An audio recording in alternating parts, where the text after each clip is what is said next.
بسم الله الرحمن الرحیم. ټولو مشرانو ته، ټولو کشرانو ته زما دروند سلام.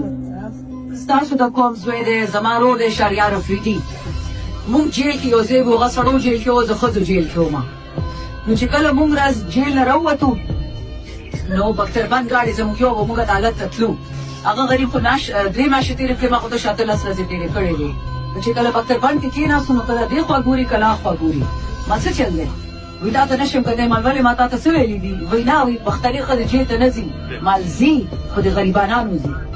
مالدار لوڼې جیل ته نه ځي، مالدار لور مال هم نه خوري.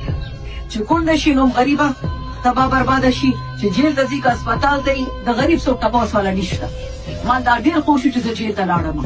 هله چې زه اوس خلکو ته خپل مخ خولی شمه چې نه، مونږ کې فرق پاتې نه شو.